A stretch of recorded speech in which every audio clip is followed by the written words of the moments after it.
আমন্ত্রণ ২১-এর রাতে। আমাদের আজকের বিষয় ভয়াবহ ভূমিকম্পের ঝুঁকিতে ঢাকা। আজকে আমাদের সঙ্গে স্টুডিওতে উপস্থিত আছেন ইউনিভার্সিটি অফ এশিয়া প্যাসিফিকের ডিন ও আইইবির সভাপতি ডক্টর আবু সাইদ এম আহমেদ। আপনাকে স্বাগত জানাচ্ছি ২১-এর রাতে। ধন্যবাদ। আমাদের সঙ্গে আছেন বাংলাদেশ প্রকৌশল বিশ্ববিদ্যালয় বুয়েটের পুরকৌশল বিভাগের অধ্যাপক মেহেদী আহমেদ আনসারি। আপনাদেরকে স্বাগত জানাচ্ছি স্যার ২১-এর রাতে। আমি আলোচনায় যাবার আগে বেশ কয়েকটি বিষয় উল্লেখ করতে চাই। আমাদের আজকে আলোচনার বিষয় ভয়াবহ ভূমিকম্পের ঝুঁকিতে ঢাকা। আমি আনসারি স্যারের সম্প্রতি একটি লেখা পড়ছিলাম, সেখানে তিনি বেশ কয়েকটি বিষয় উল্লেখ করেছেন। আমি কিছু অংশ উল্লেখ করতে চাই আলোচনা যাবার আগে। ঢাকায় ৭ মাত্রার ভূমিকম্প হলে প্রায় ৭২,০০০ ভবন ধসে পড়তে পারে। ঢাকায় মোট বাসযোগ্য স্থাপনা রয়েছে প্রায় ২১ লাখ। এর মধ্যে ১৫ লাখই ছোট বিল্ডিং বা টিন শেড, যা ভেঙে পড়লে ব্যাপক প্রাণহানির আশঙ্কা কম। কিন্তু মূল বিপদের কারণ হলো অবশিষ্ট ৬ লাখ বহুতল পাকা দালান। আমাদের প্রাথমিক ধারণা অন্তত ৪০% ভবন ঝুঁকিপূর্ণ অবস্থায় রয়েছে। আরও অনেক বিস্তারিত আপনি বলেছেন, আমি সেই বিষয়ে পরে আসবো। আমি স্যারকে দিয়ে শুরু করতে চাই, ডক্টর আবু সাইদ এম আহমেদকে দিয়ে। আমরা সম্প্রতি দেখছি যে ঢাকা এবং তার আশপাশে ঘন ঘন একটি ভূমিকম্প দেখতে পাচ্ছি, এবং সীমান্ত এলাকাও আমি দেখলাম বেশ কয়েকটি, গত ১ মাসের যে পরিসংখ্যান আছে। এই কারণ কি? ঘন ঘন এই যে ভূমিকম্প হচ্ছে একেবারে ঢাকার আশপাশেই হচ্ছে স্যার। কারণটা অনেকটা জিওগ্রাফি, টেকনিক্যাল জিওলজিক্যাল কারণ তো আছেই, নিশ্চয়ই স্যাররা বলবেন। কিন্তু আমরা হিসেবে হচ্ছে ন্যাচারাল ফেনোমেনা। আমরা সারা পৃথিবীতে যত পাহাড় হিমালয় দেখি, নদী দেখি, সেগুলো কিন্তু ভূমিকম্পের কারণেই তৈরি হয়। নিচের প্লেটগুলো মুভ করার কারণ হয়তো নানা কিছু আছে, টেকনিক্যাল হয়তো জিওলজিক্যাল ওনারা বলবেন। কিন্তু আমরা জানি এটাই তো পৃথিবী স্বাভাবিক। পৃথিবী তৈরি তো হয়েছে এইভাবে। ভূমিকম্পর পরে কোথাও পাহাড় হয়েছে, কোথাও আবার নদী হয়েছে। বাংলাদেশের যমুনা নদী, এটা ব্রহ্মপুত্র ছিল সিলেট দিয়ে সোজা বে অফ বেঙ্গলে। ওয়ান ফাইন মর্নিং ১০০ বছর আগে ভূমিকম্পের নদী শিফট করে গেল ২০০ কিলোমিটার পশ্চিমে। এটাই একটা ন্যাচারাল ফেনোমেনা। প্রাকৃতিক, আমি বলবো যে এটা প্রকৃতির যেই অবদান বা বলবো আর কি সবার, এটা হবেই ভূমিকম্প। কিন্তু সেক্ষেত্রে ঢাকায় কি আপনারা বলছেন যে ঢাকায় ওই ধরনের বড় কোনো ফল্ট লাইন নেই, কিন্তু তারপরেও একটা আশঙ্কা থাকছে। আমরা দেখছি যে নরসিংদীতে গত নভেম্বরে একটি বড় ধরনের ঝাঁকুনি ছিল, সেটি ঢাকায় বলা হচ্ছে কয়েক দশকের মধ্যে সেটি বড় ধরনের একটি ঝাঁকুনি ছিল ঢাকার ক্ষেত্রে। সেক্ষেত্রে কি মনে হয়, এটি কি অত্যাসন্ন? হিস্টোরিক্যালি বা কোনো অ্যানালাইসিসে সবসময় বলে ১০০ বছর পরে আবার একটা বড় ভূমিকম্প হয়। আমরা 1897 যে বড় ভূমিকম্প দেখি, তারপর একটা আশঙ্কা করছি গত ১০০ বছর পরে এখন আবার ওই সময় একটা এসছে, হয়তো আবার একটা ভূমিকম্পের আশঙ্কা আমরা করতে পারি। তো এটা আমরা আশঙ্কাই করতে পারি, কিন্তু বাস্তবে কী হবে এটা আমাদের হাতে নেই আর কি। আমরা উপর আল্লাহর উপরে ভরসা করতাম। আমাদের হাতে যে জিনিসটা আছে সেটা ভিন্ন জিনিস, সেই দিকে আমাদের নজর দিতে হবে। হয়তো আমি পরে বলবো। এখন এটা হলো প্রাকৃতিক দুর্যোগ, এই দুর্যোগকে আমরা মেনে নিতেই হবে আর কি। এমন এখানে একটু অ্যাড করলে মনে ভালো হবে। আসলে যেটা হয়েছে কি, আমাদের ঢাকাকে নিয়ে চিন্তা করছি অন্য কারণে। আমাদের পুরো বাংলাদেশে যদি দেখেন, অবকাঠামো বা দেখেন, বা আমাদের হিস্ট্রি যদি দেখেন, আমাদের দেখবেন যে যতগুলো বড় আর্থকুয়েক হয়েছে বাংলাদেশের বর্ডারিং রিজনে হয়েছে। ঢাকার থেকে মোটামুটি ১৫০-২০০ কিলোমিটার দূরে আমাদের প্রথম যে আর্থকুয়েক বড়টা 1762 আর্থকুয়েক হচ্ছে 8 ম্যাগনিটিউডের, সেটা কিন্তু আমাদের রামরি আইল্যান্ডে, যেটা সেন্ট মার্টিন থেকে ১০০ কিলোমিটার নিচে, সেটা 8 ম্যাগনিটিউড। বাট সেটা কিন্তু ঢাকা খুব একটা এফেক্ট করেনি। বাকি যতগুলো আর্থকুয়েক আছে, ধরেন আমি শুরু যদি করি 1869 কাছাড়, যেটা ঢাকা থেকে 150 কিলোমিটার দূরে, এটা 7.6 ম্যাগনিটিউড আর্থকুয়েক। দেন 1885 বেঙ্গল আর্থকুয়েক, যেটা ঢাকা থেকে 150 কিলোমিটার দূরে, শেরপুরে, বগুড়ার। তারপর আছে আপনার 1897 উনি যেটা বললেন, সেটা হচ্ছে আমাদের ঢাকা থেকে 230 কিলোমিটার দূরে 8 ম্যাগনিটিউড আর্থকুয়েক আমাদের ডাউকি ফল্টে, জাস্ট উপরের দিকে। তারপর আছে 1918 শ্রীমঙ্গল আর্থকুয়েক, এটাও 7.6 শ্রীমঙ্গলের চা বাগানে। আর আছে হচ্ছে আমাদের 1930 সালের ধুবড়ি আর্থকুয়েক, যেটা কুচবিহারে 7.1। তা দেখেন, এই যে 5টা বাকি আর্থকুয়েকগুলোই কিন্তু ঢাকা থেকে 150-200 কিলোমিটারে। এখন ঢাকাকে কেন আপনি দেখেন, গত 24শে জুনে যে ভেনেজুয়েলায় 2টা আর্থকুয়েক হলো ব্যাক টু ব্যাক, 7.2, 7.5। ঢাকাতে আমরা বলছি দেখেন, আমাদের এগুলো 150 থেকে 200 কিলোমিটার হয়েছে, সবগুলো কিন্তু 7.1, 7.6, 7.5। একটা আছে 1897, সেটাকে আমি একটু সেট অ্যাসাইডই করি, কারণ আমাদের এখানে মোটামুটি সাইদ ভাই যেটা বলার চেষ্টা করছিলেন যে বড় আর্থকুয়েকগুলোর একটা সাইকেল আছে, ছোট আর্থকুয়েকগুলোর একটা সাইকেল আছে। বড় আর্থকুয়েকগুলোর সাইকেল মোটামুটি 400 বা 350 400 বছর। তো 8 ম্যাগনিটিউড হয়তো এই মুহূর্তে হবে না, বাট সাথের যেগুলো আছে সেগুলো কিন্তু মোটামুটি 150-200 বছর। এবং আমরা যেগুলো বলছি এগুলো ছাড়াও তো আননোন টেরিটরি আছে, ব্লাইন্ড ফল্ট আছে। ব্লাইন্ড ফল্ট মানে হচ্ছে আমরা এই 5টা বছরটা জানি যে এখানে হয়েছে, কিন্তু আমাদের তখনকার যে মানে পপুলেশন ডেন্সিটি, তখন কিন্তু সব জায়গায় লোক এত ছিল না। ঢাকাতেই তখন 90,000 ছিল, ঢাকা এখন 2.5 কোটি। তার মানে সব জায়গায় লোক না থাকাতে কিন্তু সব আর্থকুয়েক বড় হলেও কিন্তু টের পাওয়ার সমান ছিল না। তো হয়তো 1870 বা 1800 সালের দিকে কিছু সাথ হয়েছে যেটা আমরা জানি না। তো ওই দিক থেকে আর আপনি দেখেন যে 7 ম্যাগনিটিউডে আর্থকুয়েকে ভেনেজুয়েলায় ওরা বলছে প্রায় 50,000 প্লাস লোক মারা গেছে। ঠিক একই জিনিস আপনি জানেন, আগেও আমি একবার বলেছিলাম যে টার্কিতে কিন্তু ব্যাক টু ব্যাক 2টা আর্থকুয়েকে 50,000 লোক মারা গেছিল 2023-তে 6 ফেব্রুয়ারি। এবং টার্কি এবং ভেনেজুয়েলার সাথে বাংলাদেশের যেটা একটা ডিফারেন্স, সেটা হচ্ছে দুইটাতে পপুলেশনে অলমোস্ট ডেন্সিটি ঢাকার থেকে প্রায় 10 গুণ কম। তার মানে ওদের ওখানে দুইটাতেই দেখা যাচ্ছে 50,000 প্লাস মারা গেছে, ঢাকাতে ওর থেকে পপুলেশন ডেন্সিটি কম। এবং একই মাত্রায় আর্থকুয়েক যদি আমাদের এখানে হয়, হয়তো আমাদের হতাহত পরিমাণ 4 লাখ 5 লাখ হতে পারে। এটা আমরা প্রেডিক্ট করছি, বাট আমাদের যদি প্রস্তুতি নিতে হয়, আমাদের ওইভাবে চিন্তা করেই আগাতে হবে। স্যার, আমি আপনার কাছে আরেকটি বিষয় জানতে চাই স্যার। আপনি বলছিলেন যে আপনার লেখা আমি পড়ছিলাম যে ভূমিকম্প মানুষ মারে না, দুর্বল ভবনই আসলে মানুষের মৃত্যুর কারণ হয়। সেই জায়গাটি অনেক দিন ধরেই আপনারা বলছেন, পরামর্শ দেওয়া হচ্ছে, কিন্তু বাস্তবে আসলে কোন জায়গাটায় আছি আমরা? এখানে মনে একটু সাইদ ভাই বললে বোধহয় ভালোই হবে, উনি বলেন, আমি তারপর কথা। ওকে, বাস্তবে আমরা আসলে খুবই খারাপ অবস্থা। ঢাকা শহরে কিছুদিন আগে ড্যাপ হয়, ড্যাপে যেটা লেখা থাকে কত পার্সেন্ট, মাত্র 1,500 থেকে 2,000 বিল্ডিং হলো 10 তলার উপরে। তার মানে ওই ভবনগুলো আমি বলবো যে কিছুটা ঝুঁকিমুক্ত, কারণ একজন প্রকৌশলী দিয়ে করা, একজন আমরা স্ট্রাকচারাল ইঞ্জিনিয়ার ডিজাইন প্রফেশনাল করা, প্রপারলি ডিজাইন করা। একবারে ছোট যে অংশটুকু আছে যেগুলো আসলে 3 তলা থেকে 4 তলা, যে 12,000 থেকে 15,000, ওই ভবনগুলো ঝুঁকির মধ্যে আছে, কারণ এরা কোনো প্রফেশনাল কাছে আসেন নাই। অর্থাৎ এই ঝুঁকিটা অ্যাকচুয়ালি অনেক বেশি, যেহেতু বিল্ডিংগুলো প্রফেশনালি করা না, ইচ্ছামতো যখন যা তৈরি হয়েছে তাই করেছে। একজন আমরা যদি যাত্রাবাড়ি ফ্লাইওভারের উপরে ডান দিকে দেখি, প্রথম কিছুদিন একতলা, তারপর ওই বিল্ডিং দোতলা উঠে যাচ্ছে, কোথাও কলাম যাচ্ছে ডানে, কোথাও বায়ে, আর প্লাস্টার তো কোনো বিল্ডিংয়ে নাই। এইভাবে যে অপরিকল্পিতভাবে একটা শহর গড়ে উঠছে, এটাই আসলে মেইন কারণ। স্যার, আমি অনেককে জিজ্ঞেস করেছি যে যেসব জায়গার কথা আপনি বললেন, আমি নিজে ব্যক্তিগতভাবে জিজ্ঞেস করেছি যেগুলো কে পাস করে বা ইঞ্জিনিয়ারদের কোনো, বলে যে না, আমরা নিজেরাই করি, মিস্ত্রিরা নিজেরাই প্ল্যান দেয়, নিজেরাই ইঞ্জিনিয়ারিং, তারাই নিজেরাই সব কিছু করে। এটা কি সম্ভব? আইনে কি আছে এই বিষয়গুলো?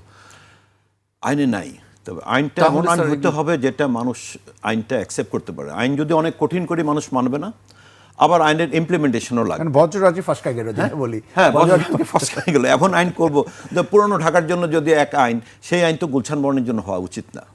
সেই আইন তো আমাদের জলছড়িতে হবে না। যেখানে একবারে লোল্যান্ড, ওয়েটল্যান্ড, সেখানে আইন ভিন্ন হওয়া উচিত। আবার রাঙ্গামাটির পাহাড়ের উপরে আইন ভিন্ন হওয়া উচিত। আমার পুরো বাংলাদেশে তো আইনই তো নাই। আপনি শুনলে অবাক হবেন, ঢাকাকে আমরা কনসেন্ট্রেট, ঢাকার বাইরে 96-এর বিধিমালা দিয়ে প্ল্যান পাস হয়, সেই 96, আর ঢাকায় তার কত পরিবর্তন হয়ে গেছে। 2008-এ হয়েছে, 25 হয়েছে, 26 হয়েছে। পুরো বাংলাদেশের আইনই নেই আমাদের দেশে। বিল্ডিং, ইমারত নির্মাণ বিধিমালা বিএনবিসি আছে, বিএনবিসি কেউ মানে না। আপনি শুনলে অবাক হবেন, আপনি তো ঝুঁকির কথা বলছেন। এই জুলাইয়ের 25 তারিখ একটা সরকার গণপূর্ত মন্ত্রণালয় অফিসাররা চালু করবো, পুরো বাংলাদেশের উপজেলায় প্ল্যান পাস করবে ইয়নো পুলিশ অফিসার, ওখানে এসি ল্যান্ড, ওনারা প্ল্যান পাস করবেন। কোনো প্রপার স্থপতি নাই, অথচ বিএনবিসিতে স্পষ্ট, যেটা ওন করে ওয়ার্কস মিনিস্ট্রি, সেখানে লেখা আছে 5 জনের 3 জন প্রফেশনাল ম্যান্ডেটারি, একজন আর্কিটেক্ট, একজন ইঞ্জিনিয়ার, একজন প্ল্যানার, প্রতি প্ল্যান পাসে থাকতে হবে 3-4। আর সেই জায়গায় প্ল্যান পাস করবে পুলিশ অফিসার, প্ল্যান পাস করছে ইয়নো। কিভাবে সম্ভব স্যার? সেটাই তো হীরক রাজার দেশ আসলে। আমরা যে ভূমিকম্প বলি, natural disaster, not natural disaster, it's a man-made disaster, totally man-made disaster. আমাদের আইন এটার সবচেয়ে বড় দায়ী। আর আমরা তো আছি, মানুষ তো আসলে চাওয়ার কোনো শেষ নেই। মানুষ একটু হলেই আমার জায়গা এতটুক, আমি সেটব্যাক মানবো না, 2 দিন পরে চলে যাব, পাশের বিল্ডিংয়ে গায়ে পড়ে যাবো। আর প্রফেশনাল তো দূরেরই কথা, এই সামান্য টাকা খরচ করে যে প্রফেশনাল করালে যে ভবনটা অন্তত নিজের নিরাপত্তা হতো, সেটার কথাও মানুষ চিন্তা করে না। আর আইনের কথা যদি বলি, আপনি ঝুঁকিপূর্ণ, কিছুদিন আগে ড্যাপ পাস হলো 25-এ বা এর আগে, যে 2টা কারণ। একটা হলো আপনার বিল্ডিং ক্ষতি করবে, বিল্ডিং ভেঙে গেলে, কিন্তু ভূমিকম্পের পরে যে প্রস্তুতি নিতে হবে, প্রস্তুতি নেওয়ার ফার্স্ট জায়গা হচ্ছে মানুষ কোথায় দাঁড়াবে, কোন রাস্তায় দাঁড়াবে? তাহলে রাস্তাটা একটু ওয়াইড হইতে হবে, অথবা খেলার মাঠ থাকতে হবে, পার্ক থাকতে হবে, যেখানে মানুষ যে আশ্রয় নেবে। অন্তত ভূমিকম্পের দিন যতটুকু না মারা যায়, তারপরে মারা যাবে আমাদের বেশি। রাস্তাগুলো তো খুব ছোট ছোট, ওখানে যে খুব ছোট। দাঁড়াবে ওর মাথার ওর উপর মাথায় দিয়ে পড়বে। ভেঙে পড়বে। ঢাকার রাস্তা সব অবরোধ, সব তো চোখের সামনে পাস হচ্ছে, রাস্তার উপর বিল্ডিং। সবচেয়ে দুর্ভাগ্যজনক যে 2025-এ বা এর আগে যেটা পাস হলো, সেখানে আগে ছিল 20 ফিটের নিচে বিল্ডিং করাই পারমিশন, এখন 20 না 6 ফিটে আপনাকে প্ল্যান পাস করার জন্য দেবে। তাহলে রাস্তাটা কিভাবে বড় হবে? আপনার সব সুন্দর আছে, এই যে ইন্দিরা রোডে, রাজার বাজার একটা রোড দেখবেন যে অ্যাপার্টমেন্ট করছে অনেকখানি, 20 ফিট ছেড়ে আস্তে আস্তে একটু পরে পরে বড় হচ্ছে। অন্তত কিছু বিপদ হলে অ্যাম্বুলেন্সটা তো দাঁড়াতে পারবে, ফায়ার ব্রিগেডের গাড়িটাও তো দাঁড়াতে পারবে। এখন তো যেতে পারবে না। তো এই 6 ফিট সাথে সাথে ফায়ার ব্রিগেড যাবে, তারও কোনো উপায় নেই। এটাই তো আইন। তো যেই আইন মানুষের কাজে লাগবে না, সেই আইন তো মানুষ মানবে না। অতএব আইন হইতে হবে মানুষের জন্য, মানুষের জীবনের নিরাপত্তার জন্য, শহরের জন্য, দেশের জন্য। তাহলেই সঠিক আইন হবে। কারণ আমি গুলশান বনানীর বাড়িদার বড় প্লটের আইন আর আমার ওল্ড টাউনের আইন তো এক না, তাই না? প্রত্যেকটা এলাকা ভিত্তিক ভিন্ন ভিন্ন আইন হইতে হবে। এটা বুঝুনি না যারা করেন, আসলে ওনাদের কোনো ত্রিমাত্রিক নলেজ নেই। আসলে কোথাও বলবে হাইরাইজ করা যাবে না, হাইরাইজ কেন করা যাবে না? হাইরাইজ ইজ এ লজিক্যালি করতে হবে। টেকনিক্যালি সল, আপনি সমুদ্রের ভিতরে গভীরে করতেছেন, একজন প্রফেশনাল তো সম্ভব। কিন্তু তার মনে কি আমি ইকোনমিক সাইডটা চিন্তা করতে হবে। এই যে বালু ভরাট পড়ে করে ওখানে 10 গুণ খরচ হবে, আমি কেন ওই জায়গায় অ্যালাউ করবো? ওখানে ছোট বিল্ডিং করুক, যেখানে মাটি ভালো ওখানে অ্যালাউ করেন আপনি বড়। এই যে ডিভিশনগুলো সেসমিক প্ল্যান অনুযায়ী যদি করেন, গুছায় করেন, আমার বলে গুছানো দরকার এবং রিয়েল প্রফেশনালদের গুছানো দরকার। এখন সরকার যেদিকে যাচ্ছে, যে আইনটা পড়লাম, হিরোক রাজার দেশে আমি যদি কম্পেয়ার করি বলি, থানার অফিসার ওসি প্ল্যান পাস করবে, উনি কি প্ল্যান বুঝেন? উনি ড্রয়িং বুঝেন? আমি খাতায় লিখে একটা অঙ্কের ক্যালকুলেশন যদি দিচ্ছে না অন্য একটা সাবজেক্টের লোককে, কি বুঝবে? তাহলে এরকম এই বিল্ডিং এভাবেই ভাঙবে। তাহলে এই দায়িত্বটা তো আসলে যারা আইনটা তৈরি করেন, আইনটা বাস্তবায়ন করেন, তারা। স্যার, একটা জিনিস আমি একটু ওনার সাথে একটু অ্যাড করি।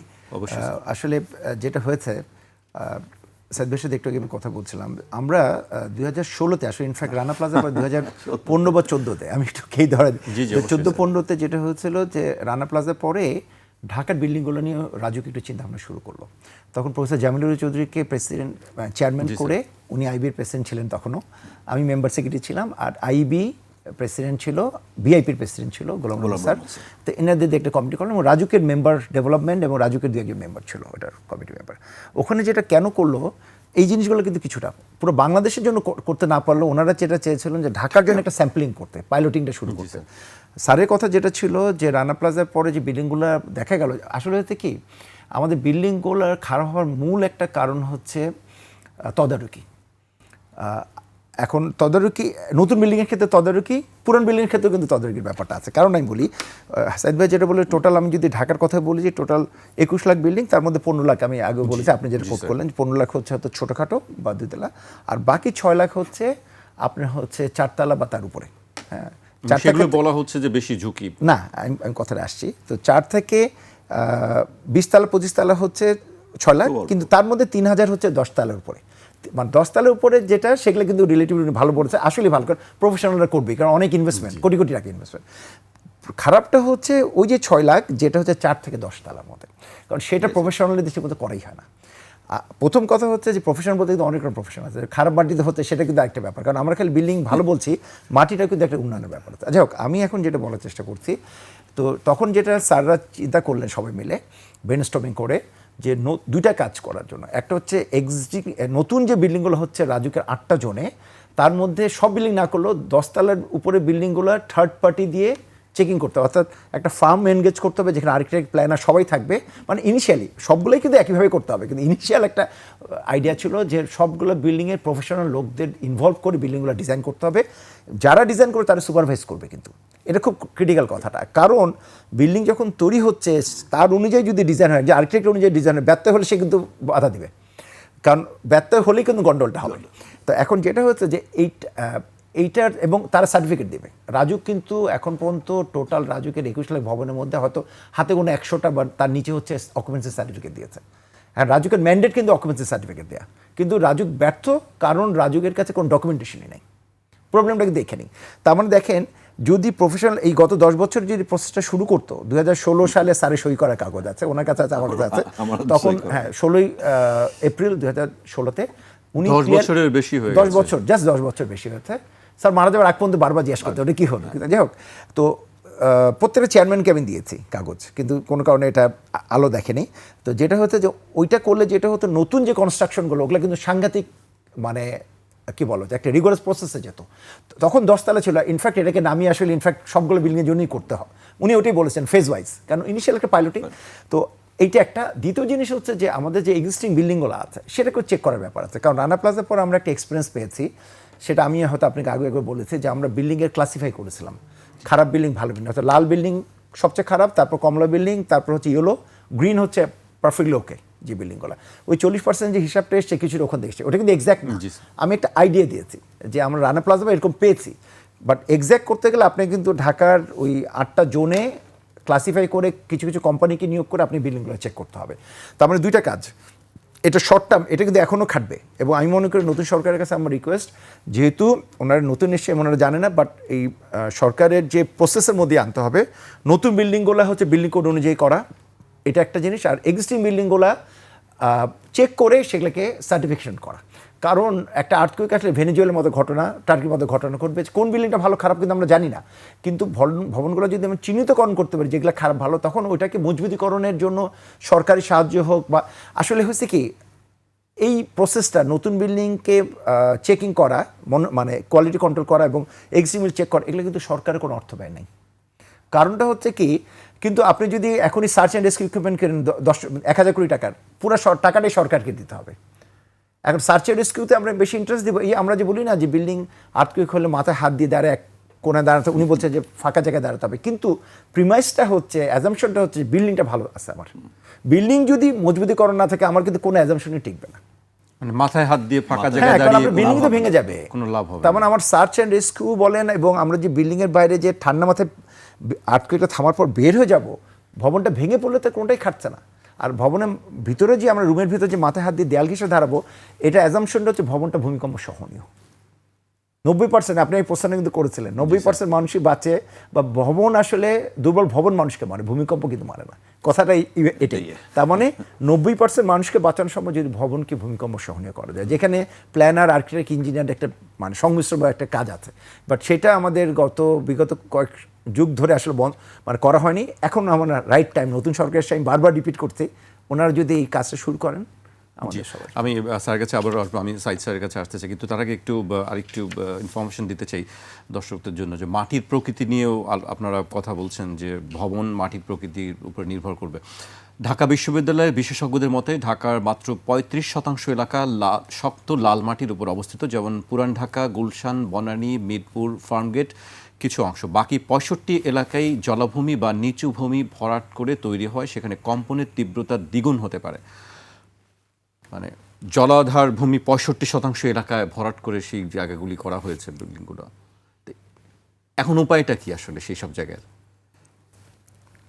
আসলে শুধু ওই এরিয়াটা না, বারবার একটা আপনার নিউমেরিক্যাল নাম্বার আনসার ভাই বলছিল 90, 91, 92, 90, মানে চিন্তা করেন। আর ডিটেল এরিয়া প্ল্যানে স্পষ্ট বলেছে 95% বিল্ডিং হলো অবৈধ, মাত্র 5% বিল্ডিং। আমি বলবো এই 5% বিল্ডিংই আর 95%ই আসলে ঝুঁকিপূর্ণ। কারণ কোনোটা ঝুঁকি আছে সেই ইয়েতে।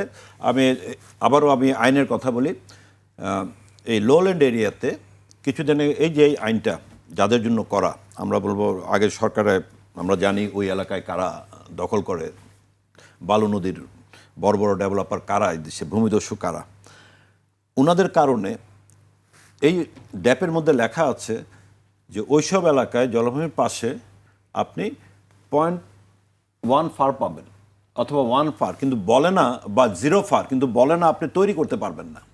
0 ফার মানে আজকে আপনি মাটি দিয়ে ভরাট করেন, আমরা ল্যান্ড এরিয়ার করি স্কোয়ার, কোনো না কোনো দিন তো পাস হবেই। কেন লিখতে পারে না যে এইসব নিম্ন এলাকায় বা জলাশয় এলাকায় কোনো ভবন করা নিষিদ্ধ? এটা বলে না, বলে 0 ফার। কারণ আমরা তো দিয়েছি, করতে পারবে না 0 ফার। তাহলে 0 ফারই তো না, ফার মানে তৈরি করার।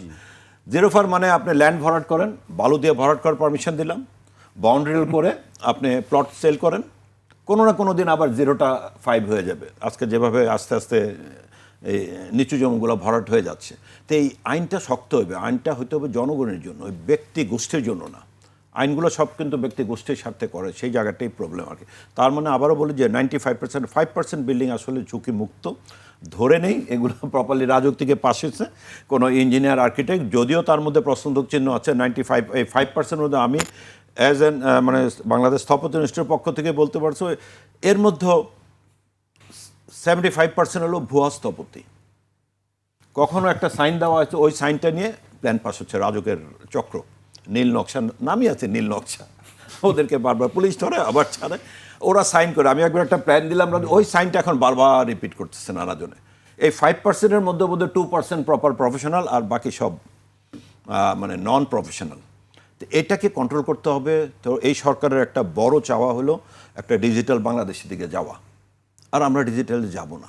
আমি রেফারেন্স দিই, পাশের শহর কলকাতা, অনেকটা নেচার আমাদের মতো, ডেনসিটি বেশি, প্লট 2 কাঠা 3 কাঠা বড়, সেখানেও কিন্তু প্ল্যান মানুষ ছাড়া পাস। আমরা কেন যাচ্ছি না এই ক্ষেত্রে স্যার ডিজিটাল? আমরা তো যাচ্ছি না, যত আপনি ঘাট বেশি হবে, যত লোক বেশি হবে, এটা তো আপনি বুঝেন। মানুষ ছাড়া হলে তো প্ল্যান অটোমেটিক হলো, এখানে কন্ট্রোল গেছে। অটোমেশন হয়ে যাওয়া মানে আপনার দুর্নীতি কমে যাবে। আপনার দুর্নীতি কমবে তখনই যখন আপনি পুরোটা ফুল অটোমেশনে যাবেন। উনি কথাটা বলছে ফুল অটোমেশন। ফুল অটোমেশন, রাজুক যেটা এখন করছে পার্শিয়াল অটোমেশন, এটা জমা দেওয়ার সিস্টেম, স্ক্যান করে ওইখানেই ঘাপলাটা, ওটাই ঘাপলাটা, ওটা করবেন না ওনারা, সেটাই তো সমস্যা। ইভেন আপনি যেটা বললেন অকুপেন্সি সার্টিফিকেটের কথা, আমি একটা রেফারেন্স দিই, আমি ইন্ডিয়ার রেফারেন্সের পাশের দেশ, তাহলে মানুষের বুঝতে সুবিধা হবে যে এরা যদি পারে আমরা কেন পারবো না। জয়পুর একটা শহরে, রাজস্থানে, ওদের নিয়ম হলো প্ল্যান করার সময় কোনো ইয়ে করতে হবে, আপনাকে জাস্ট অ্যাপ্রাইজ করতে হবে কোন প্রফেশনাল, নামটা রেজিস্ট্রেশন, ওকে যে কাজ করাচ্ছি। বিল্ডিং উঠার পরে ডিটেইল অ্যাজ বিল ড্রয়িং, সব স্ট্রাকচার ড্রয়িং, ইলেকট্রিক্যাল ড্রয়িং জমা দিতে হবে। ওরা যদি দেখে সব ঠিক আছে, সাইটের সাথে মিল আছে, দেন সার্টিফিকেট দিবে। আপনার কোনো অ্যাপ্রুভাল প্রসেসিং। তার মানে জয়পুরের যে ওই আর্কিটেক্ট বা ইঞ্জিনিয়ার, তার কিন্তু রেসপন্সিবিলিটি সব দায়িত্ব তার। তাহলে জেল জরিমানাও আছে নিশ্চয়, তার কি শাস্তির ব্যবস্থা? ক্লায়েন্টই তো মারবে ওর বিল্ডিং ভাঙলে। ক্লায়েন্টই তো এত টাকা, একটা 10 কোটি টাকা খরচ করে বিল্ডিং করে, বিল্ডিংটা যদি এসে সরকার বলে অংশ ভাঙো, তাকে তো একদিকে ক্লায়েন্ট ধরবে, একদিকে সরকার ধরবে। অত দায়বদ্ধতা আসতে হবে, প্রফেশনালরা দায়ী হইতে হবে। আমরা তো, আমার সাইন 4 জন বিক্রি করতেছে, কেউ ধরতেছে না, আমিও ধরতেছি না, চলতেছে। আমরা বারবার চিঠি লিখে রাখবো, আমরা ইভেন অনেক নাম পেয়ে আমরা ওদেরকে বহিষ্কারও করি। কিন্তু এগুলো তো আসলে একটা ডিজিটালাইজেশন, প্রপার ডিজিটালাইজেশন। এখন যেটা ডিজিটালাইজেশন হইতে ধর স্ক্যান করে কম্পিউটার সাবমিট করো, এটার নাম হলো আপনার ডিজিটাল। ইনফ্যাক্ট যে করাপশন যেগুলো সেটাই আছে, করাপশন বন্ধ করতে হবে, মানে করাপশন সিস্টেম দিয়ে বন্ধ করতে হবে। করাপশন কিন্তু মুখে মুখে বললে জীবনে হবে না। আমি ভালো হইতে বলেন না, আমি কত পার্সেন্ট পর্যন্ত অনেস্ট, সেটা তো আমার অনেস্টির তো কোনো স্কেল নাই, অথবা আমাকে সুযোগ দিবেন উপায় কি এই মুহূর্তে কি করণীয় আছে? এই মুহূর্তে আমি একবার সরকারের কাছে, এই সরকারের একটা বড় ভিশন ডিজিটালাইজেশন, যেই সরকার এআই দিয়ে ট্রাফিক কন্ট্রোল করতে পারে। ইভেন আমি স্যালুট দিই বিআরটিএ, আমার একদিন এক্সপায়ার করে গেলে ফিটনেস সার্টিফিকেট পথে কিন্তু ধরছে। কিভাবে উনি জানেন? কোনো মেকানিজম আছে? আমার গাড়িটার লাইসেন্স নেই, সাথে সাথে ধরে ফেলতেছে। মানে এত সুন্দর সিস্টেম এই যেই দেশে আছে, সেই দেশে একটা ভবন উঠতে 3 বছর লাগে, কেউ দেখতেও পারে না, আর ভবন এমনিও পাস হয়ে যাচ্ছে। তার মানে সদিচ্ছা দরকার, সদিচ্ছা হলে সম্ভব। এই সরকারের সদিচ্ছা আছে। সরকারের সাথে যদি আমরা আমাদের যে অর্গানোগ্রামগুলো আছে বা অর্গানগুলো আছে, অর্গানাইজেশনগুলো, ওরা যদি সরকারের ভিশনের সাথে এক হইতে পারে, মুখে আমরা অনেস্ট হবো বলে লাভ নেই, সিস্টেম আমাকে তৈরি করতে হবে। জি স্যার, আমাকে এই মুহূর্তে একটা বিরতিতে যেতে হচ্ছে, আমি আবারও আসছি আলোচনায়। একটা বিরতি নিচ্ছে, ফিরছি এখনই।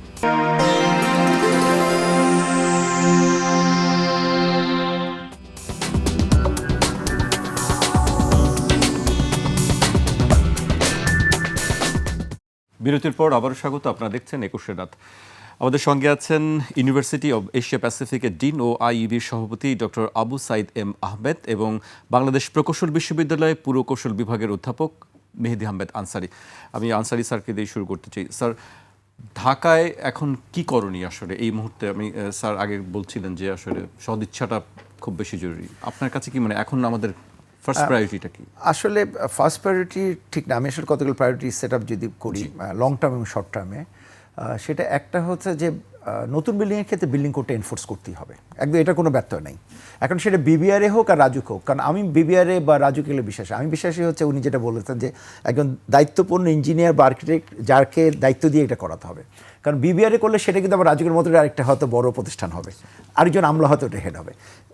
দ্বিতীয় জিনিস হচ্ছে যে আমাদের এক্সিস্টিং যে বিল্ডিংগুলো আছে সেটাকেও চেক করতে হবে। তার মানে শর্ট টার্মে ইমিডিয়েটলি হচ্ছে বিল্ডিং কোড এনফোর্সমেন্ট করতে হবে, আর লং টার্মে হচ্ছে যেগুলো এক্সিস্টিং বিল্ডিং আছে ওগুলোকে চেক করতে হবে। প্রসেস কিন্তু অলরেডি ইন প্লেস, সেটাকে চালু করতে হবে। এটা যেটা করতে হবে থার্ড পার্টি দিয়ে করতে হবে, কারণ রাজুকের ওই নলেজ এবং ক্যাপাসিটি নাই। বাংলাদেশে কিন্তু মোটামুটি 100টা বা 150টা কোম্পানি আছে বাইরে, আর্কিটেক্ট ইঞ্জিনিয়ারিং ফার্ম, যাদের capacity they have the equipment. কিন্তু এখানেও একটা ব্যাপার, এখানেও আমাদের নতুন ইঞ্জিনিয়ার, নতুন প্ল্যানার, আর্কিটেক্ট ট্রেনিং দিতে হবে। তার মানে আমাদের দেখেন শর্ট টার্মে হচ্ছে বিল্ডিং কোড এনফোর্সমেন্ট, লং টার্মে হচ্ছে সব এক্সিস্টিং বিল্ডিংগুলো চেক করা, আরেকটা শর্ট টার্মে আমাদের হচ্ছে যেগুলো যারা প্রফেশনাল ইঞ্জিনিয়ার, আর্কিটেক্ট, প্ল্যানার আছে তাদের যারা প্র্যাকটিসিং তাদেরকে হয়তো 1 সপ্তাহ 2 সপ্তাহ একটা ট্রেনিং দিতে পারে। এটা ইজিলি করা সম্ভব, আইবি এর কিন্তু করতেই পারে। সেকেন্ডলি যেটা হচ্ছে যারা গ্র্যাজুয়েশন, যারা সদ্য গ্র্যাজুয়েট হচ্ছে আর্কিটেক্ট, ইঞ্জিনিয়ার, প্ল্যানার, তাদেরকে হয়তো 3 মাসে একটা শর্ট কোর্স দিতে হতো। আপনার লেখা আমি পড়ছিলাম, সরি আমি এটা বলছি কারণ ইন্ডিয়াতে আফটার ভুজ আর্থকোয়েক তারা এটা করেছে। আমরা বারবার ইন্ডিয়ার কথা বলছি দুইটা কারণ, আমি কিন্তু আমেরিকার কথা বলতে পারি। ইন্ডিয়া আমাদের ইজিয়ার, আমরা একই এনভায়রনমেন্টে আছে। ইন্ডিয়া 2001-এ ভুজ আর্থকোয়েক হওয়ার পরে 3 বছর ধরে এই প্রোগ্রামটা চালিয়েছে, এবং আমাদের বুয়েটের 4জন প্রফেসরকে আমি ট্রেনিংয়ে পাঠিয়েছিলাম তখন। হ্যাঁ, তাদেরকে এই শর্ট কোর্সের জন্য 2 সপ্তাহ, আর ওদের আরও কোর্স ছিল যেগুলো হচ্ছে যারা বিএসসি গ্র্যাজুয়েট ইঞ্জিনিয়ার সত্য, কারণ তাদের তো নলেজ নেই। আপনি দেখবেন যে spectrum Rana building, plaza building আগে স্পেকট্রাম একটা বিল্ডিং কলাপস করেছিল ইন সাভারে 2005-এ। সেই বিল্ডিংটা কলাপস করার কারণ কি জানেন? একটা সদ্য পাশ করা বুয়েটের আমাদের ছাত্র ডিজাইন করেছিল ফ্ল্যাট প্লেট স্ট্রাকচার, এবং যে জায়গাটায় করেছে পিছে একটা ডোবা, ওই আপনি একটু বললেন যে ঢাকা ডোবার মধ্যে বিল্ডিং প্লাস ফ্ল্যাট প্লেট, এটা মিলে একটা ক্যাটাস্ট্রফিক ঘটনা ঘটেছিল। তার মানে একটা সদ্য করে পাশ করে নিয়ে তার বেসিক নলেজ থাকে, তাকে একটা লেভেলে আনতে হবে। আচ্ছা, তাহলে এটা গেল হচ্ছে আমাদের প্ল্যানার, ইঞ্জিনিয়ার, আর্কিটেক্টদের ট্রেনিংয়ের ব্যাপার। একটা হচ্ছে এনফোর্সমেন্টের ব্যাপার। থার্ড যেটা আমাদের তো ওই ক্যারোট অ্যান্ড স্টিক, এই বললাম মানুষ কেন অর্থ ব্যয় করবে, তাকে সে ধরেন এগুলো কিন্তু সরকার কোনো অর্থ ব্যয় নেই, এই যে বিল্ডিং চেকিং এগুলো সরকার কোনো অর্থ ব্যয় নাই, থার্ড পার্টি করবে। রাজুক যেটা করবে আমরা ওখানে লিখিত দিয়ে দিয়েছিলাম, 8টা জোনে কিছু কিছু কোম্পানিকে লিস্ট করবে, তারা করবে, পয়সাটা কিন্তু সাধারণ মানুষই পে করবে। কিন্তু সে যে এই কাজটা করলো, সে যে সমস্ত অ্যাজবিল ড্রয়িং, আর্কিটেকচারাল ড্রয়িং তৈরি করলো, মাটি আবার টেস্ট করে, এটার জন্য তাকে তো একটা বেনিফিট দিতে হবে। রাজুকের এখন যে অক্ষমতা সেটা হচ্ছে তার কোনো অ্যাজবিল ড্রয়িং নাই, কোনো ড্রয়িং নাই দেখে অকুপেন্সি সার্টিফিকেট দিতে পারে না। এগুলো করলে সে ওগুলো পেয়ে যাচ্ছে, রাজুকের বেনিফিট কিন্তু করছে সাধারণ মানুষ তার টাকা দিয়ে। বেনিফিট হচ্ছে রাজুক কিন্তু একটা ডেটাবেস তৈরি করে ফেলবে। কোনো সময় আর্থকোয়েক আসলে যদি এই বিল্ডিংগুলোর ক্ষতি হয়, দায়বদ্ধ কে? ওই ইঞ্জিনিয়ার, কারণ সে কিন্তু সার্টিফিকেট দিচ্ছে বিল্ডিংটা আমার ভালো খারাপ কোনটা, তা আমার দায়বদ্ধতার জায়গাটা কিন্তু আমরা ইনশিওর করছি। সেটা হয়তো সে, আমি চাই না কোনো পার্সোনাল লেভেলে কেউ কাজ করে, একটা কোম্পানি কাজ করবে যেখানে আর্কিটেক্ট, ইঞ্জিনিয়ার, প্ল্যানার থাকবে, কারণ মানুষ মারা গেলেও কোম্পানি কিন্তু রয়ে যায়। তো এটা একটা জিনিস। আরেকটা জিনিস হচ্ছে যে আমাদের যেটা আমি মনে করি যে জায়গা চিহ্নিতকরণ করা, আপনি যে প্রশ্নটা করছিলেন সেটা হচ্ছে খারাপ ভালো জায়গা চিহ্নিত করা। আমরা কিন্তু খালি ঢাকা না, আমি যে কথাগুলো বলছি এটা বাংলাদেশ সবার জন্য, কিন্তু রাজুক বলছি, বাট সিডিএ এখানে আসতে পারে, কেডিএ হতে পারে, আরডিএ হতে পারে। জায়গা চিহ্নিতকরণ, আমরা যখন ছোট ছিলাম ঢাকাতে আমরা থাকতাম, বেশিরভাগ সময় আমার মনে আছে হয় কলাবাগান, না ধানমন্ডি, বা মিরপুর, না হলে গুলশান। তখন তো ভাড়া অত ছিল না, ছড়ানো ছিল সব ভালো মাটি। এখন কিন্তু দেখেন পুরান ঢাকাও, এখন আপনি যত যাবেন, এদিকে যাব আমরা, যদি এদিকে যাই ধানমন্ডি ক্রস করে একটু ওয়েস্ট ধানমন্ডির দিকে যাই, দেখবো সব ডোবা নালার মধ্যে কিন্তু বাসাবাড়ি তৈরি হচ্ছে, শিকদার গ্রুপ অ্যান্ড ওইদিকে। আমরা যদি হাজারিবাগ, আমরা যদি এদিকে যাই বনশ্রী, রামপুরা, তারপর কি আছে আফতাবনগর, সব ডোবার নালা, কিন্তু হতে অসুবিধা নাই, কিন্তু যেহেতু বন্ধ করিনি আমরা, কিন্তু নতুন করতে দেওয়া যাবে না। আর যেগুলো আছে সেগুলোকে এনশিওর করতে, বসুন্ধরা আছে, জলসিঁড়ি আছে, এগুলাতে বাসা। এখন সমস্যা হচ্ছে ঢাকা শহরে আর কোন কোন জোনটা একটু যদি উল্লেখ করেন দর্শক হয়তো না, উত্তরা থার্ড ফেজের মধ্যে কিছু আছে, কারণ সরকারি জমি আমি যদি বলি, পূর্বাঞ্চলে পার্সিয়াল আছে, পূর্বাঞ্চলে বেশিরভাগ মাটি ভালো, কারণ পূর্বাঞ্চলে কিছু পকেট আছে যেখানে খুব মাটি খারাপ। ভালোটা হচ্ছে গাজীপুরের দিকে, গাজীপুরের দিকে ভালো, কিন্তু সব জায়গায় মিরপুরও খারাপ জায়গা আছে, মিরপুর পল্লবীর ভিতরে কিন্তু খারাপ প্লট আছে। আসলে হচ্ছে কি, যখনই ভরাট করা আছে, যেটা সাইদ ভাই বলতে, যখনই ভরাট করছে সেটা একটু রিস্কি। এবং ভরাটটা কি, আমি একটা এক্সাম্পল বলি, 1985-এ মেক্সিকো একটা আর্থকোয়েক হয়। মেক্সিকো আর্থকোয়েক হতে 300 কিলোমিটার দূরে একটা 7 না 8 মাত্রা আর্থকোয়েক হতে মেক্সিকো শহরটা একটা গামলার মতন, গামলাতে কোথাও 30 মিটার, কোথাও 40 মিটার, কোথাও 50 মিটার ভরাট মাটি। আমরা ঢাকার কথা এখন যদি বলি, সবচেয়ে ভালো বা বেশি ভরাট হচ্ছে জলশিরি বসুন্ধরাতে, প্রায় 40-45 মিটার আছে। ওখানে আবার কমও আছে, বাট এটা সবচেয়ে বেশি। আর এভারেজে 20 মিটার ভরাট অনেক জায়গায়। ইস্টার্নে যে প্রজেক্টগুলো অতীতের, আমি ছাত্রাবস্থা থেকে এগুলো ঘাটাঘাটি করছি, ওখানে 30 মিটার ভরাট করা। দস্তিদার বাবু নামে একজন ইন্ডিয়ান কন্ট্রাক্ট জিওটেকনিক ইঞ্জিনিয়ার কাজ করে দিয়েছে, উনি প্রথম আমাদের এটা নিয়ে নলেজ দেন যে ভরাট মাটিতে ইমপ্রুভ করতে হবে। ক্ষতি নাই কিন্তু এগুলোকে ইমপ্রুভ করতে। এখন তো আমরা ভরাট করে ফেলেছি, এখন তো মাটি উঠানো এক বিশাল ব্যাপার। তার মানে এখানে বাসা করতে গেলে ভূমিকম্প সহনীয় ভবন নির্মাণের সাথে সাথে কিন্তু মাটিটাকে ইমপ্রুভ করতে হবে। না করলে যেটা হবে, মেক্সিকোতে যেটা হয়েছে, দোলনকাল বলে একটা জিনিস আছে। প্রত্যেকটা বস্তুর দোলনকাল আছে। দূরের আর্থকুয়েকের দোলনকাল, মাটির দোলনকাল আর বিল্ডিংয়ের, হাইরাইজ বিল্ডিংয়ের দোলনকাল কাছাকাছি। এটাকে আমরা বলি এক্সাজারেট হয়ে যায়। মানে এক মাত্রা যদি, মানে নর্মাল মাটিতে যদি, শক্ত মাটিতে যদি মাত্রাটা ধরেন 3 থাকে, এটা হয়তো 10 হয়ে যাবে, কয়েক গুণ বেড়ে যায়। মেক্সিকোতে এটা 20 গুণ বেড়ে গেছিলো। তো ঢাকার আমাদের একটা স্টাডি আছে যেটা রিসেন্টলি পাবলিশ করা আছে, সেখানে আমরা দেখেছি যে 5 থেকে 10 গুণ হয় যত ভরাট মাটি। এখন আমরা ভরাট মাটিতে করছি, তার মানে সলিউশন ইজ দেয়ার। সলিউশন অর্থাৎ মাটিকে ইমপ্রুভ করতে হবে। আমরা কীভাবে রূপপুর পাওয়ার প্ল্যান্টে, আমি এই প্রসঙ্গে আসতে চাচ্ছিলাম, স্যার উল্লেখ করেছেন। আমি যদি বলি, কোনোভাবে আমি এটা কানেক্টেড ছিলাম। সারা পৃথিবীর যত পাওয়ার প্ল্যান্ট আছে সবগুলো তৈরি হয়েছে রকের মধ্যে, কিন্তু রূপপুর আমরা রক পাবো কই? বাংলাদেশে তো রক নাই। রক বলতে গেলে একদম পাথর, শক্ত মাটি, আমরা একদম ওটাকে একটা ডেফিনেশন আছে। এখন রূপপুর হচ্ছে বালু মাটি, পাশেই নদী। এখন আইই বললো, একটা ইন্টারন্যাশনাল অ্যাসোসিয়েশন যারা এটা কন্ট্রোল করে, তারা বললো যে এটাকে ওর মতন ক্যারেক্টারিস্টিক্স করতে হবে। ওরা একটা প্যারামিটার দিয়ে দিল। একটা প্যারামিটার অনুযায়ী যেটা করা হলো, জার্মান কনসালটেন্টকে আনা হলো, তাদের মেশিন এনে ওখানে সিমেন্টকে হাই প্রেশার ইনজেক্ট করা হলো, এবং যেই প্যারামিটার দিয়ে দিয়েছিল আমরা পরে কোর কেটে চেক করে দেখেছি প্যারামিটার স্যাটিসফাই করা, অর্থাৎ ওটা এখন রক হয়ে গেছে। টপ 20 মিটার অফ রূপপুর এলাকা। তার মানে ম্যাথোলজি আছে। হ্যাঁ, রূপপুর হয়তো অনেক এক্সপেন্সিভ বড় জায়গা, ছোটো প্লটে কিন্তু ছোটো ছোটো টেকনিকও আছে, যেখানে হয়তো অল্প একটু বালু মিশিয়ে হয়তো প্রথম 5 মিটার মাটি যদি একটু ইমপ্রুভ করা বা 10 মিটার করা যায়। কারণ আপনি যদি একটা বাঁশ মাটিতে ঢুকান ইভেন, এবং সেটাকে নাড়ান নরম মাটিতে, সে কিন্তু দুলবে। তো কংক্রিটের যদি পাইল ঢুকায়, এবং এইটার একটা ক্লাসিক এক্সাম্পল হচ্ছে, আমি একটু সময় নিচ্ছি, কান্দলা পোর্টে 2001-এ যে ভুজ আর্থকুয়েক হলো, কান্দলা পোর্টে একটা 6 তলা টাওয়ার বিল্ডিং, যেটা জাহাজগুলোকে ভিতরে ঢুকতে সাহায্য করে, তার নিচে একটা পাইল দেওয়া হয়েছিল 16 মিটার। ওখানে ভালো মাটি হচ্ছে 21 না 22 মিটারে। ওই পোর্ট স্ট্রাকচারটা যখন আর্থকুয়েক আসলো, বালুর মধ্যে পানি পাশেই নদী, পড়তো নদীর আশেপাশে বা সমুদ্রের আশেপাশে, বিল্ডিংটা প্রায় 15 ডিগ্রি কাত হয়ে গেল। পাইল দেওয়া সত্য। তা আমরা অনেকে, ইঞ্জিনিয়ারও অনেক ভুল নলেজ, যে পাইল দিলে মনে সলিউশন হলো। পাইল দিতে হবে, সাথে উপরে মাটিকে ইমপ্রুভ করতে হবে, নাহলে ওই যে দোলনটা ঠেকানো যাবে না। আপনি যমুনা ব্রিজ বা পদ্মা ব্রিজে পাইল কিন্তু খালি খারাপভাবে দেওয়া নেই, ব্যাটার পাইল দেওয়া আছে। মানে কিছু পাইল আছে ব্যাকা, কারণ যাতে প্যারেল, মানে ল্যাটারাল আর্থকুয়েক আসলে ওটা আটকাতে পারে। তো আমাদের প্লটে আপনি ব্যাটার পাইল, ব্যাকা পাইল করতে দিবেন, আরেকজন প্লটে দিকে ঢুকে যাবে। তার মানে ওখানে মাটিকে ইমপ্রুভ করা ছাড়া কোনো উপায় নেই। স্যারের কাছে আবার আসবো, আমি সাইদ স্যারের কাছে আসতে চাই। অনেক কথা শুনছিলাম আমরা একটা না।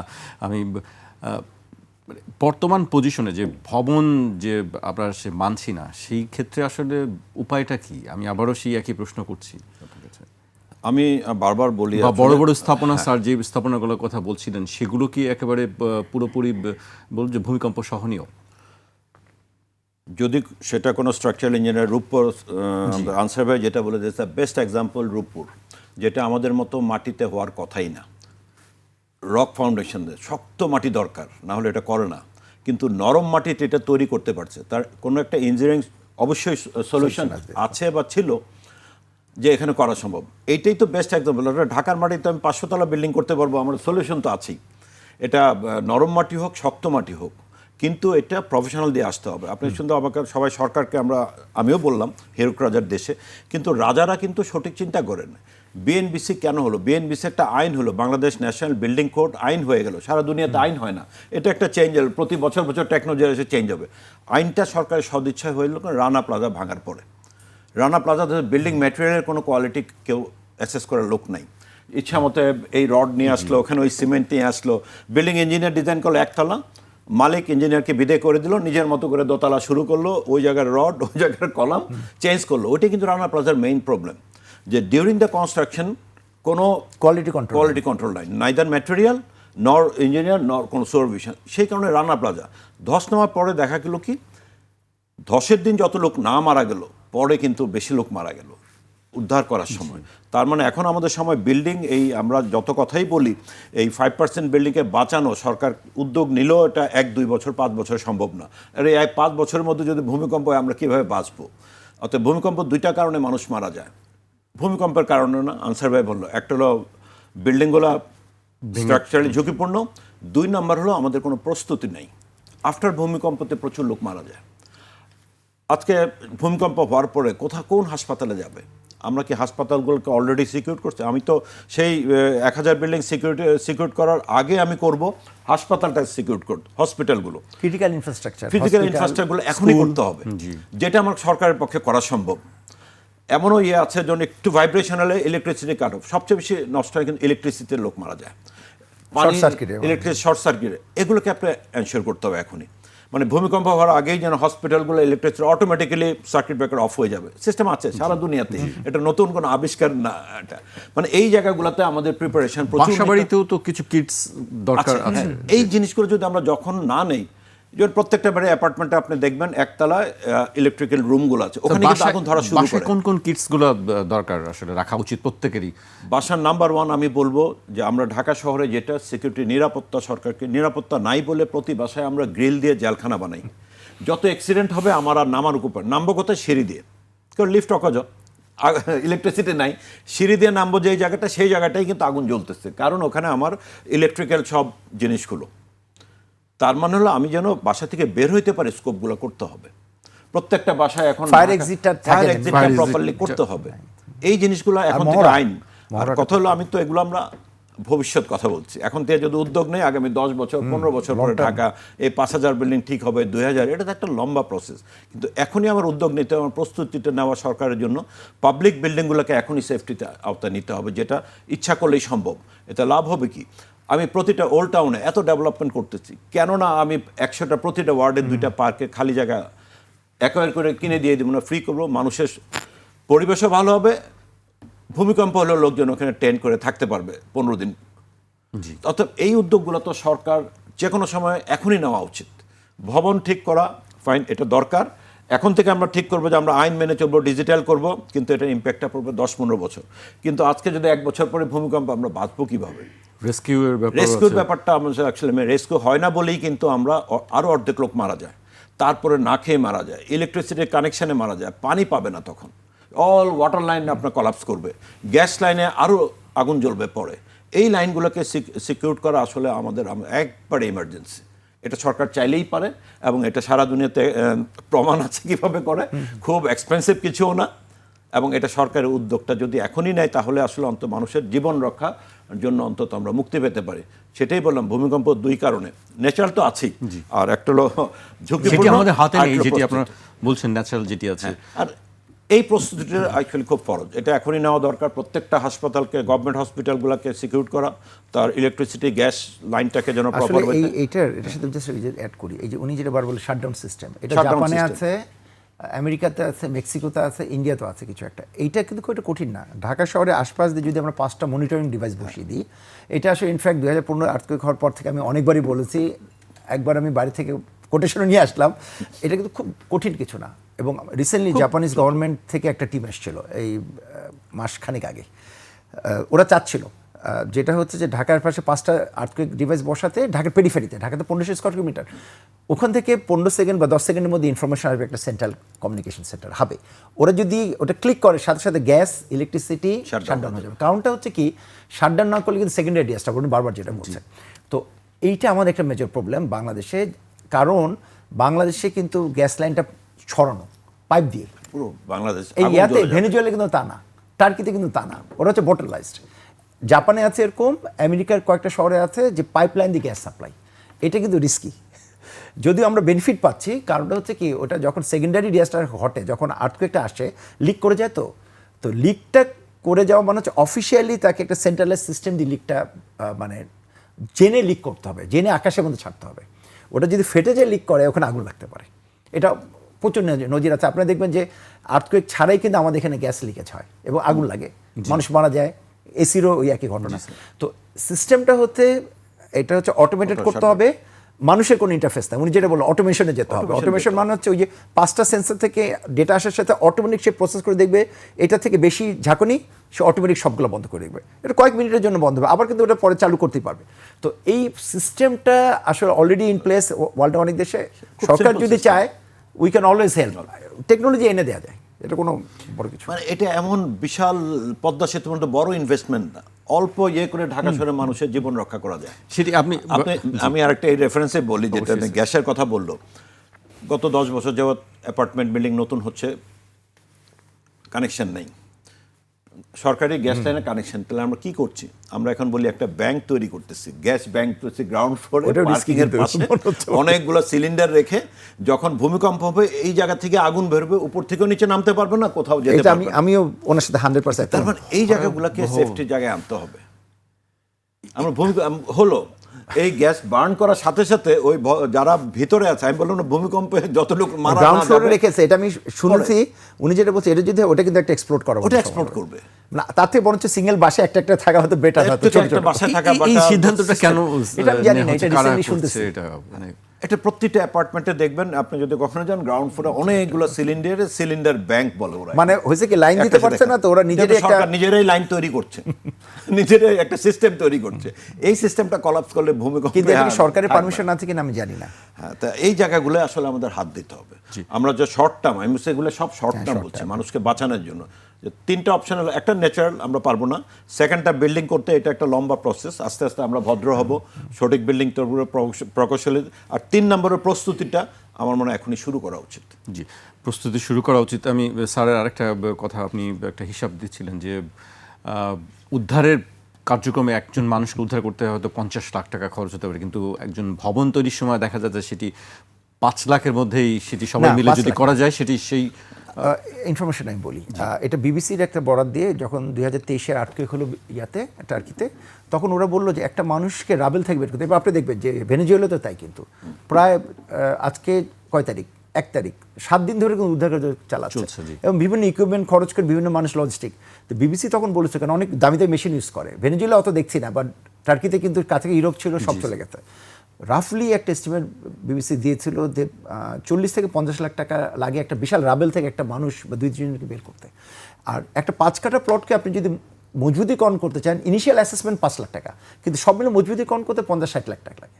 তো ট্রেড অফটা কোথায়? তার মানে আপনি যদি, এটা একটু লং টার্ম ব্যাপার, আপনাকে ইকুইপমেন্ট কিছু কিনতে হবে, ফায়ার সার্ভিসকে দিতে হবে, কিন্তু আপনি যদি, কেন এই যে ফায়ার সার্ভিসের ইকুইপমেন্টটাকে পুরাটাই সরকারের অর্থ ব্যয়, আর বিল্ডিং মজবুতিকরণের অর্থ ব্যয়টা কিন্তু সাধারণ মানুষের। সে কালেক্টিভলি করবে, অর্থাৎ 10টা ফ্ল্যাট আছে একটা 5 কাঠা প্লটে, সে কিন্তু 50 লাখ যদি খরচে 5 লাখ টাকা করে সে শেয়ার করবে।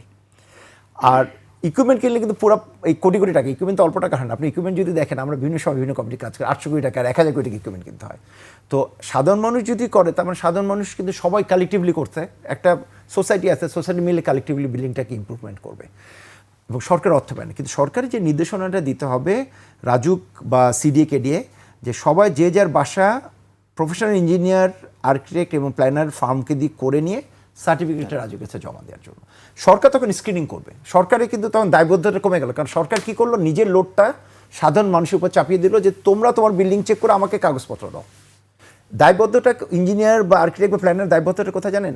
ওই বিল্ডিংটা যদি পরে ভাঙে, তখন কিন্তু they will go in jail. 7 বছর সারা পৃথিবীতে আপনার আরেকটা, আপনারা নিজেরা দেখেছেন যে রানা প্লাজার ধসের পরে আপনারা বিশেষ করে গার্মেন্টস সেক্টরের ক্ষেত্রে বিদেশিদের একটা চাপ ছিল যে সেই ভবনগুলো যেন, সেগুলো তো হয়েছে এবং সেগুলো ব্যবসায়ীরাই করেছে এবং সেগুলো সরকারকে কিন্তু পারফেক্টলি ওকে। আমি বলি 3,500 ফ্যাক্টরির মধ্যে 1000 ফ্যাক্টরিকে মজবুতিকরণ হতে, আর বাকি 2,500 টুকটাক রিপেয়ার করা হতে। দোজ আর রানিং ওয়েল, এবং কিছু হয়তো প্রবলেম থাকতে পারে 10%, বাট 90% ইজ ডুইং ওয়েল, এবং ওই 90% কোনো প্রবলেম নেই। এই জন্য বাংলাদেশে কিন্তু দেখবেন যে সমস্ত ফ্যাক্টরিগুলো হচ্ছে কমপ্লায়েন্ট, তারা কিন্তু ভালো ব্যবসা করছে। নন কমপ্লায়েন্ট ফ্যাক্টরি কিন্তু আর ব্যবসা পাচ্ছে না, অনেকে বন্ধ করে দিচ্ছে না, কারণ কি? নন কমপ্লায়েন্ট। তো একইভাবে ওখানে বাইরের চাপ ছিল, এখানে আমাদের সাধারণ মানুষের চাপ থাকবে। কারণ এখন কিন্তু রিসেন্টলি আর্থকুয়েক হচ্ছে, নর্থ ইন্ডিয়া আর্থকুয়েক কিন্তু মানুষকে ভয় খাইয়ে দিয়ে গেছে। আমরা যদি এখন চাই, সরকার যদি চায়, নির্দেশনা দেয়, মানুষ কিন্তু করবে, কিন্তু নির্দেশনার জন্য ওয়েট করবে। কারণ আমাদের এখানে তো যে বিড়াল ঘন্টাটা কে বাঁধবে এইটার জন্য ওয়েট করছি। বাট সরকার এখন, নতুন সরকার এসে আমি বারবার বলছি, ওনারা যদি পলিসি ডিসিশন না নেয়, সামনে যদি এখন থেকে 5 বছর 10 বছর পরে আর্থকুয়েক তো আর কালকে হবে না, হয়তো হতে পারে, বলতে পারে না, হতে পারে।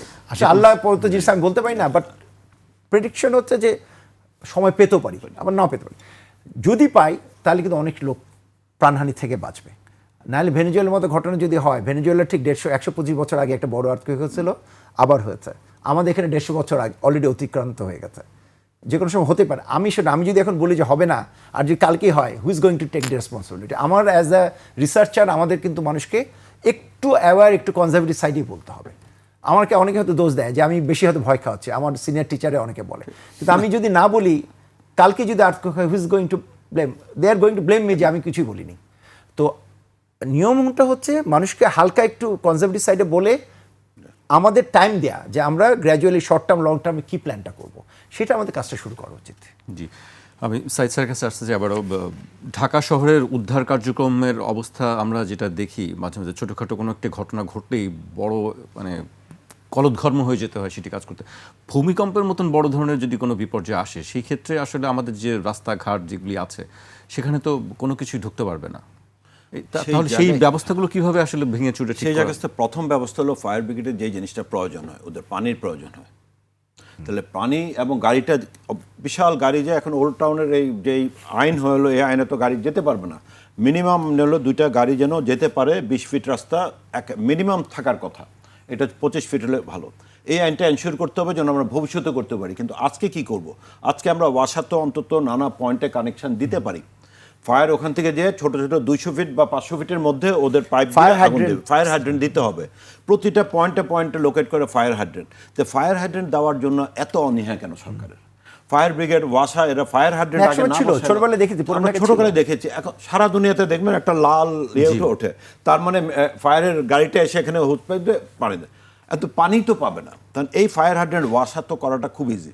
ফায়ার হাইড্রেন্ট করা আমি মনে করি প্রতিটা এরিয়ায়, প্রতিটা ওয়ার্ডে 2-3 থাকতে হবে, হিসাব করে অঙ্ক করে একটা মাস্টার প্ল্যান করে করতে হবে। একটা খুব জরুরি আমাদের করা।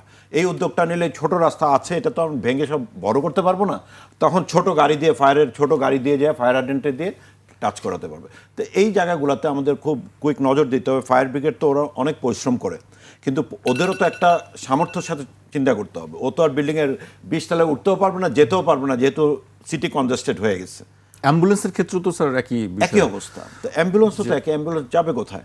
তো অতএব আমাদের এই পরিকল্পনাটা হইতে হবে বাস্তবধর্মী এবং যেটা মানুষ মানতে পারে, এবং সঠিক পরিকল্পনাবিদ যাদের অভিজ্ঞতা আছে তাদেরকে দিয়েই শহর উন্নত করতে হবে। আমি কখনো আর্কিটেকচার করি না, আমি আর্কিটেকচার যে শুরু করি, আমি 5 বছর পরে আমি একটা লেভেলে যেতে পারবো। তাই বলতে যারা আসলে অভিজ্ঞ লোকদের, আমার দেশে নলেজ না হলে বাইরের অভিজ্ঞতা নেব, গ্লোবাল নলেজ নেব, কিন্তু কাজটা লোকাল হইতে হবে, লোকাল এক্সপার্টরা করবে। কারণ বাইরের এক্সপার্টের উপর আশা করে লাভ নাই, আমরা নিজেদের ইকুইপ করতে হবে। কিন্তু আমাদের যেটা বড় একটা প্রবলেম হয়, যেটা বিল্ডিংয়ে যেটা বললেন, যে ডিসেন্ট্রালাইজ করতে হবে আমাদের যে কোনো ম্যাটেরিয়াল। আজকে একটা বিল্ডিং করার সময় একটা কংক্রিটের টেস্ট করতে হবে, সবগুলো আইদার বুয়েট নয় এমএসটি। আর জাপানে কি প্রতি পাড়ায় পাড়ায় ওয়ার্ডে ওয়ার্ডে টেস্টিং ল্যাব আছে। এখন আমরা কেন যাই না, করি না? কারণ ওর তো অথেন্টিসিটি নাই বাংলাদেশে। ওকে অনেস্ট বানাতে হবে, ওর ইন্টিগ্রিটি থাকতে হবে, তাহলে কিন্তু দায়বদ্ধতা থাকলে, মানে অডিটিং এজেন্সি, উনি যেটা বলছে অডিটিং এজেন্সি থাকতে হবে। অডিটিং এজেন্সি একবার সেন্ট্রালি হলে তো সব কিছু তো বাংলাদেশ, যেমন পুরো বাংলাদেশ ঢাকায় আসতে চায়, কোথাও যাবে না। তো প্রবলেমটা দোকান থেকে ক্রিয়েট। অতএব এই জিনিসগুলো স্প্রেড করতে হবে অনেক ইউনিভার্সিটি, প্রতিটা ইউনিভার্সিটি এখন মোটামুটি বেড়েছে। কিন্তু যেটা হয়েছে কি, সরকারকে মানে উদ্যোগ নিতে হবে, বাড়াতে হবে, বাট টেকনিক্যাল নো হাউটাও বাড়াতে হবে। কারণ হচ্ছে ইউনিভার্সিটি আছে, টেকনিক্যাল নো হাউ নেই, ওই ট্রেনিংগুলো করা মানে ওই জায়গায় আর কি। ইভেন আমাদের একাডেমিতে কারিকুলা হইতে হবে স্কিল বেসড কারিকুলাম, মানে একবারে স্কিল পাস করার পরে আমরা তো সবাই বানাচ্ছি সব, মানে অনেক উচ্চ সব গবেষক বানাচ্ছি, এবং দেশও এগিয়ে যাচ্ছে সব গবেষণার জন্য, আমরা অস্থির হয়ে গেছি। কিন্তু প্রবলেমটা তো আমার লোকাল প্রবলেমটা সলভ করতে হবে, স্কিল বাড়াইতে হবে। আমার স্কিল না বাড়ালে এই দেশে আসলে আমরা তাকিয়ে থাকবো, বিদেশি কনসালটেন্ট আসবে আর আমরাও পারবো ছেলেদেরকে বিদেশে পিএইচডি করার জন্য পাঠাবো। আমাদের দুইটাই টার্গেট থাকবে, গবেষণা করবে, পিএইচডি করবে, আমেরিকা যে আমেরিকান প্রবলেম সলভ করবে। কিন্তু আমার প্রবলেম তো সলভ হবে না। বাংলাদেশের পানির প্রবলেম, বাংলাদেশের আর্থকোয়েকের প্রবলেম সলভ করতে হলে এখানে বসেই গবেষণা করতে হবে, এখানে বসেই স্কিল ডেভেলপ করতে হবে। অথবা আমাদের কারিকুলাম তো চেঞ্জ আনতে হবে যেন লোকাল হেল্প হয় আসলে। জি, আপনাদের দুজনকে অনেক ধন্যবাদ। আজকে আমাকে শেষ করতে হচ্ছে। আপনারা যে গুরুত্বপূর্ণ মতামত দিচ্ছিলেন, নিশ্চয়ই হয়তো যারা কর্তৃপক্ষ আছেন সেই বিষয়গুলি তারা দেখবেন। আপনাদেরকে আবারও ধন্যবাদ জানিয়ে আজকে এখানে শেষ করছি। ধন্যবাদ। আজ এখানে শেষ করছি, কাল আবার দেখা হবে ঠিক রাত 12টায়।